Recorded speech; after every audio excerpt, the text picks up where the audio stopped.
Well, after quite an adventuresome end to the walk yesterday, we finally made it home, and now we're back en route again. Just starting out from Whitebrook, but somewhere up there is the high pastures of Tump Farm, where we both got horribly lost. Put it this way, we both got very familiar with this stretch of road last night, the last hour, and up there. Yeah, it was a bit of a nightmare, to be honest, but we survived it, so we know where we are now at least. And today the weather's, well, it's not brilliant, is it, but it's not peeing down at the moment. And we're hoping today is pretty easy, because it should just be following the river on the banks all the way to Symonds Yat East, which theoretically is a piece of pie really. So let's see how we get on and manage to screw this one up. It's fine. I don't want that. Well, we've been walking on this disused railway track now for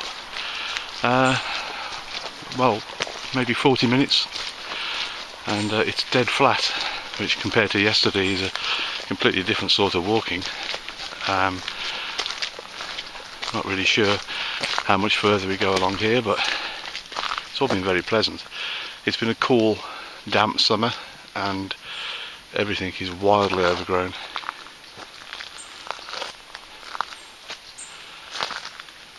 So it's a very green stretch. The river is actually down there somewhere. We occasionally see it picking it out through the trees, but I think later on we actually walk along the bank proper. And I know we visit Whitebrook, where we're going to get our passports stamped, and we go past Monmouth, which we crossed on the Offers Dyke path, and we end up at Symonds Yat East. I expect it to be a shorter walk, to be honest, which is no bad thing.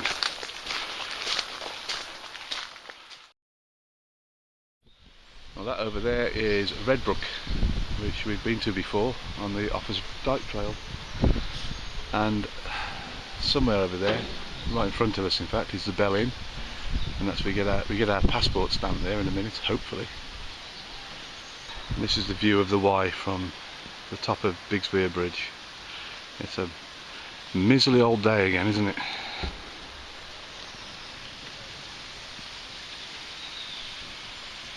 Quite a pretty spot though.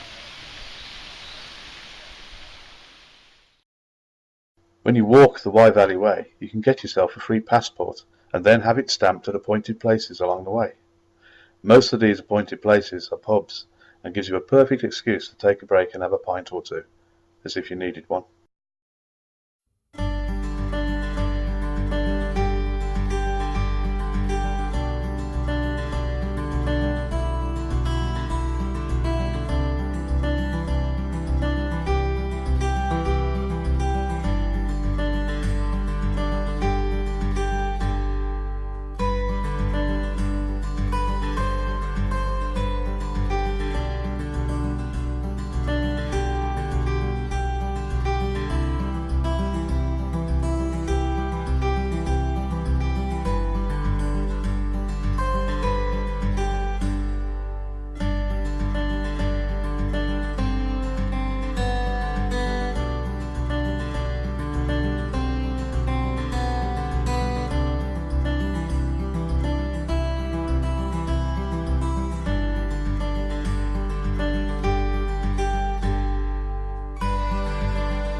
Well, after a few miles of riverside walking, across fields and along hemmed in little tracks, we've made it to Monmouth.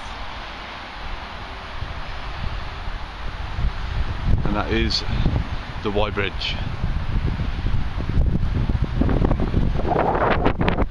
And that is Colin. Just passing through the grounds of this rather nice church. And I'm not even sure what the name of the church is, but I'll have to find out later. But it's a nice little spot.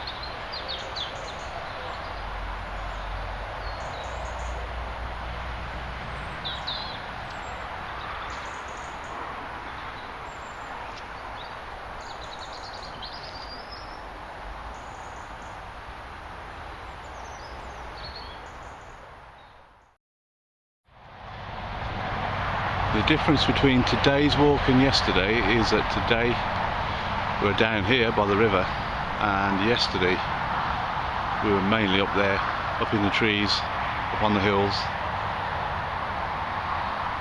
It's two very different days really.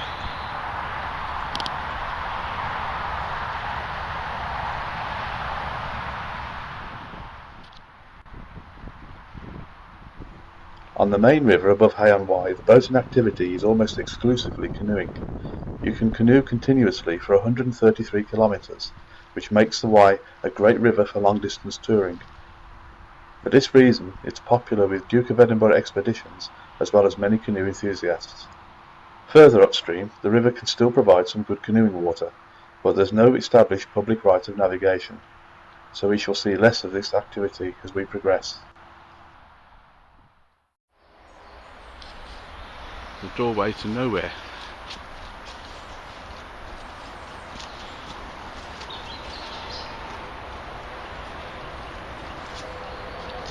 Just got to be careful a minute, excuse me the bumping.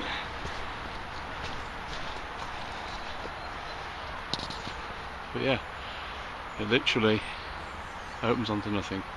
Our guess is it was once the boundary of a property and the river here was private. But it's just it opens to nothing now.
Mile and a half according to that.